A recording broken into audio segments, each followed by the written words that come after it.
Hello mga boss, ngayon yung Tony sa El Nino Conditioning System. Ang observant ng mamanok. Ang online handler nyo, shoutout sa lahat kong members. 500 na po kayong maigit. Keep on winning, keep on championing, and don't forget to keep on bratuing. So ngayon may dalawa nagpa-member. Salamat boss. Ngayon ay Linggo, February 16. Yung tsuhin ng asawa ko, yung tinuruan ko rin ng El Nino Conditioning System. 2 panalo, 1 talo. So ayos na yun. So marami naman nag-update sa akin. Kahapon may champion. So ngayon pinadala ang balato. So kahapon may 3 panalo. Bukas niya ipadala yung balato. So meron namang sa Davao champion naman. So ang daming panalo. Meron din man una panalo, pangalawa talo. So ang sabi niya, yung pangalawa niya humihingal. So maraming factor po dyan. Ba't humihingal ang manok? Baka hindi siya maayos nakapahinga sa kulungan na nilagyan sa sabungan na baka mainit. Marami pong factor dyan. Baka yung pinaglabasan nyo sa manok, mainit ang lugar nyo. Yung mismong lugar nyo ang mainit, hindi lang ang kulungan. So hinihingalin talaga ang manok dyan. Pero ayos lang po yan. Palakarin nyo lang po yan sa gradas hanggang sa mawala yung hingal. Huwag nyong ihiting. Palakarin nyo lang sa gradas. Sandali lang yan, galitin. Huwag nyong galitin ng matagal. Tsaka ilayo nyo ang bitaw para maka-coop up pa siya sa hingal niya. Ganun po, mga basic troubleshooting lang po yan. Hindi ko po yan isisikreto. Kung hinihingal ang manok nyo, hindi pa hinihiting, siyempre sandali nyo lang hihitingin na magalit siya.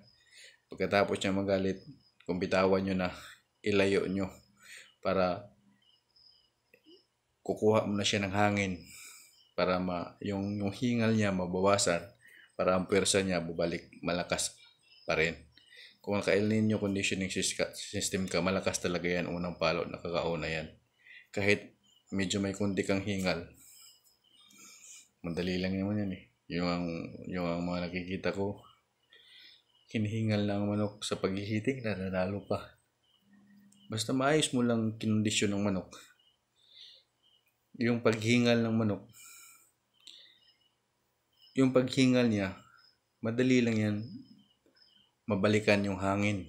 Basta ilayo nyo lang, hayaan nyo siyang kukuha muna ng hangin bago pa makalapit sa kalaban. Huwag mo isubo. Kung isubo mo, humihingal pa nga, hindi pa naka-recover ng hangin. Walang pwersa pagpuwalo nyo, pero ilayo nyo yan.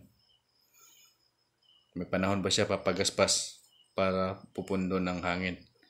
Kaya ganun po. Yan po ang basic troubleshooting sa mga hinihingal na manok.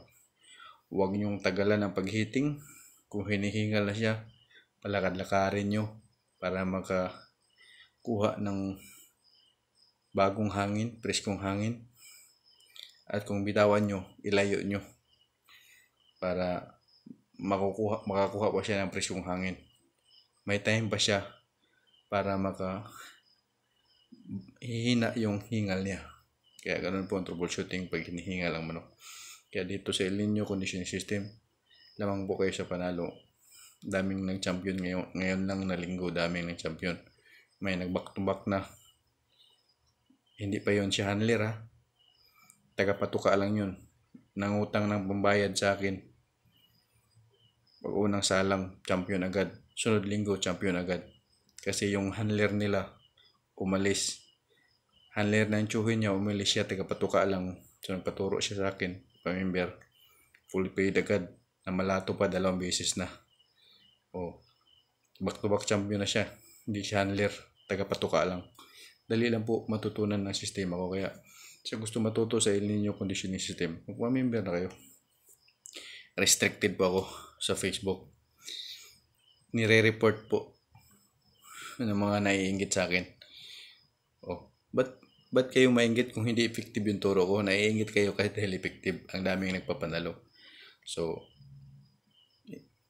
tinanggalan nyo ako ng chance na mamonetize kasi ako hindi pa ako kumikita eh. Wala pa akong sahod sa YouTube, wala pa akong sahod sa Facebook. Tinanggalan nyo ako, yung pagre-report nyo sa akin, tinanggalan nyo ako ng chance para kumita. Okay lang. Mayroon ba namang magpapamember? Hindi, bukas mayroon pa. Naghihintay lang siya ng pera. May hinihintay lang siya ng pera, magpamember bukas. Kaya tuloy-tuloy po ang mga nagpapamember sa akin. Kaya PM lang kayo sa El Nino Conditioning System. Ninyo Anthony Manya FB page ko, Ninyo Anthony Manya YouTube channel ko. Ito po mukha makikita nyo, wala nang iba. Pwede nyo akong tawagan, kung duda kayo, pwede kayong magkipag-video call sa akin. Salamat po.